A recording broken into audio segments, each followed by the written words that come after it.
मिर्जापुर में एक मुसलमान पड़ोसी को उसके दूसरे पड़ोसी जो हिंदू हैं उनके द्वारा नए घर के सामने कचरा फेंकने से मना किया गया और ये उस हिंदू परिवार का गुनाह बन गया, क्योंकि अब्दुल नाम के उस युवक और उसके दोस्त और परिवार के लोगों के द्वारा उस दूसरे परिवार पर हथौड़ी, लोहे की सरिया समेत तमाम घातक हथियारों के साथ हमला किया गया। और इस पूरे घटनाक्रम का जिस व्यक्ति ने वीडियो बनाया उसको भी बेतहाशा पीटा गया और कहा जा रहा है कि वीडियो बनाने वाला व्यक्ति भी हिंदू था। अब कहा जाएगा कि अपराध में हिंदू क्या मुसलमान क्या।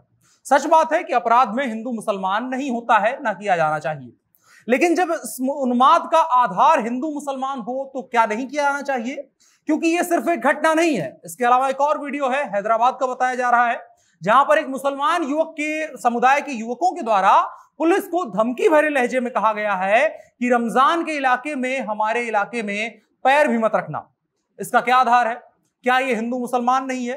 संगीत सोम और उनके लोगों के द्वारा जो कुछ किया गया, एक बिरयानी का ठेला पलट दिया गया, क्या उसका आधार हिंदू मुसलमान नहीं था? पॉलिटिकली करेक्ट होने के लिए भले ही इन दो मजहबों का नाम ना लिया जाए, लेकिन सच यही है कि आधार यही है, हिंदू और मुसलमान ही आधार है। और इसी पर हम बात करेंगे और सभी बातों में से तमाम चीजों को समेट पाना मुमकिन नहीं है, इसलिए कुछ घटनाओं के माध्यम से समझने की कोशिश करेंगे कि फिलहाल हिंदुस्तान में क्या हो रहा है। नमस्कार, मेरा नाम है अनुराग मिश्रा और यह है जनता जंक्शन शो। हैदराबाद का वीडियो है जहां पर एक गुंडा है जो मुसलमान धर्म से वास्ता रखता है, पुलिस वालों को सख्त लहजे में कह रहा है कि रमजान में इधर नहीं आने का, और साथ ही साथ आदेशात्मक लहजे में कह रहा है कि बुलाओ जिसको बुलाना है, लेकिन आज के बाद यहां सिर्फ ड्यूटी करने आना और चले जाना, इलाके में मत घुसना।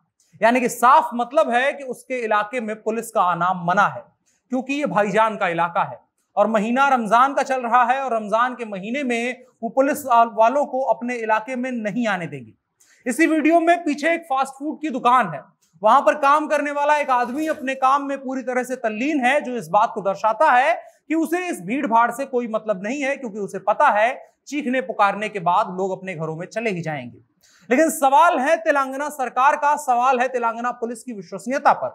क्या तेलंगाना पुलिस और तेलंगाना सरकार को नहीं लगता है कि यह सरासर कानून को चुनौती है, कानून व्यवस्था को चुनौती है? लोगों ने तो ट्विटर पर यहां तक कह दिया कि इस पुलिस वाले को ही 2-4 दिन में भाईजान के इलाके में जाने के लिए सस्पेंड कर दिया जाएगा। आप सोचिए कि मामला कहां तक पहुंच रहा है। इसके अलावा एक और मामला है जिस पर बात करना जरूरी है, वो मामला है मिर्जापुर का, जहां एक पड़ोसी जो धर्म से मुसलमान है, नाम अब्दुल बताया जा रहा है, साथ में एक लड़की भी है। उनके हाथों में ईंट तोड़ने वाली हथौड़ी है जिसको अब्दुल कहा जा रहा है, उसके हाथों में लोहे का सरिया है और लड़की के हाथ में हथौड़ी है, और साथ में और भी लोग हैं जो मिल करके 3 महिलाओं को मार रहे हैं। लड़की हथौड़ी से एक महिला के सिर पर मार रही है और अब्दुल सरिया से मार रहा है। विवाद दोनों के बीच इस बात का है कि सामने वाला जो परिवार जो हिंदू है और उसने अपने नए बने घर के सामने वाले परिवार को, जो अभी हमलावर है, उसको कूड़ा फेंकने से मना कर दिया। सोशल मीडिया पर यह भी कहा जा रहा है कि उनको, यानी हिंदू परिवार को, शक था कि अब्दुल के घर में मांस वगैरह बना होगा और उसके कूड़े को नए बने घर के सामने जानबूझकर फेंका जा रहा था। इसी बात की वजह से उन लोगों ने मना किया और अब्दुल ने लोहे की रॉड और संभवतः उसकी बहन या बीवी या कोई परिवार का और सदस्य है जो लड़की है, वो हथौड़ी लेकर के एक महिला के सिर पर मार रही है। हाथों में रॉड लिए अब्दुल नाम के इस युवक की भाव भंगिमा देखिए, अंदाजा लगाइए कि वो कितनी क्रूरता के साथ उस परिवार पर हमला करने गया था। और क्या यह सामान्य लड़ाई झगड़े में आ सकती है? इतनी क्रूरता, क्या इतनी क्रूरता सामान्य किसी ऐसे कूड़ा फेंकने ना फेंकने के विवाद में आ सकती है? और झगड़ा भी किस बात का रहा है? कूड़ा फेंकने का, जो अपने घर के सामने किसी ने मना कर दिया।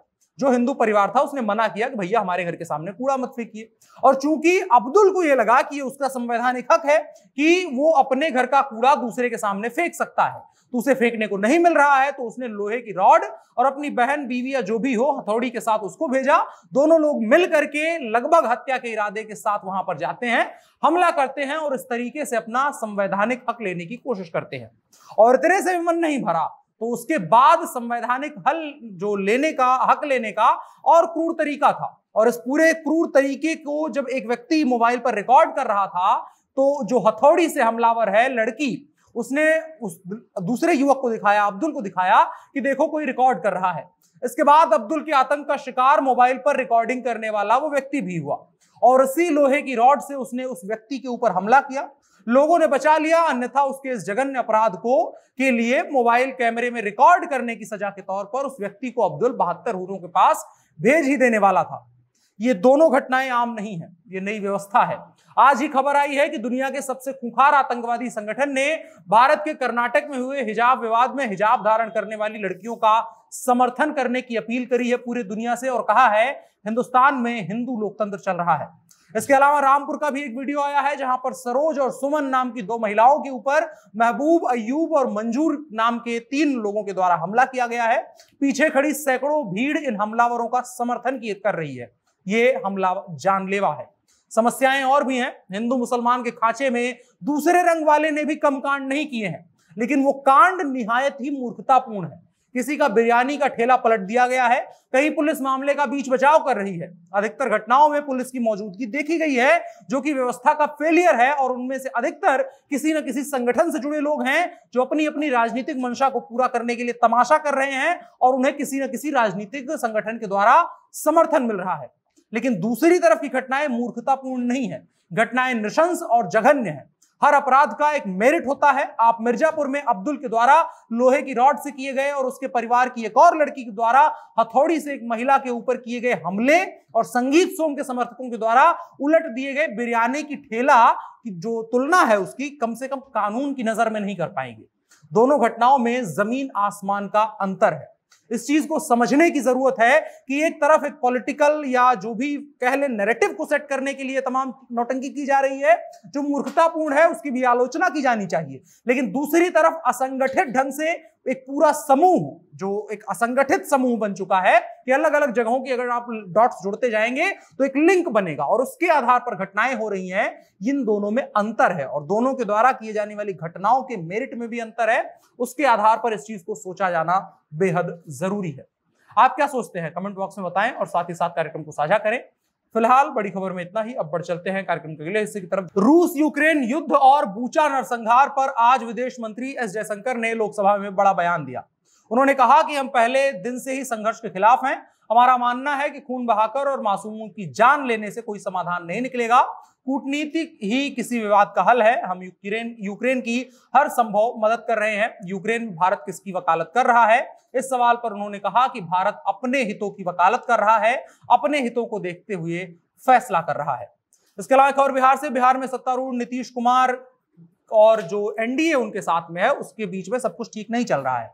प्रमुख घटक दलों जो जेडीयू और भाजपा है उनके नेता जो है उनके बयानों में हालिया तलखी से लगने लगा है कि सियासी तलवारें खिंच रही है। पहले नीतीश कुमार के राज्यसभा में जाने फिर उपराष्ट्रपति पद मिलने की चर्चा चली, उसका जदयू ने साफ खंडन किया। अब नीतीश कुमार के सीएम बने रहने पर सवाल उठा तो फिर जेडीयू ने खरे खरे शब्दों में कहा है कि जब तक नीतीश कुमार सीएम रहेंगे तभी तक बिहार में एनडीए रहने वाला है। ये गंभीर बयान है और कहीं ना कहीं बहुत बड़ी राजनीतिक उठापटक का संकेत देता है।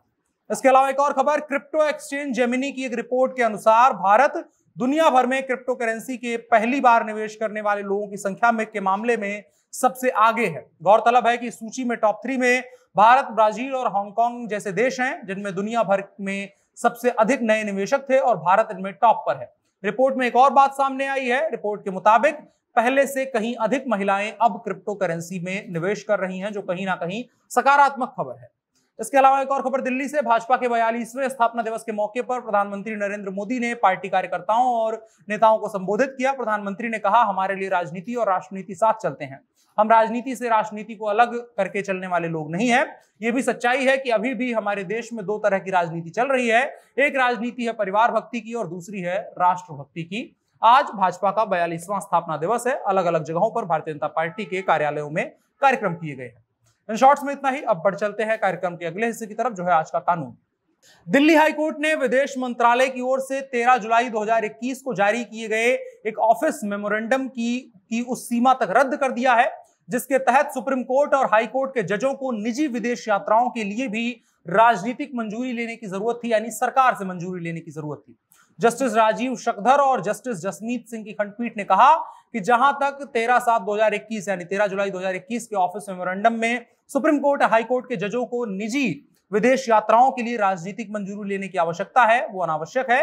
क्योंकि वो उच्च पदों पर हैं, विशेष रूप से इस तथ्य को देखते हुए कि 2011 के दिशा निर्देशों के बाद कुछ भी नहीं बदला गया है।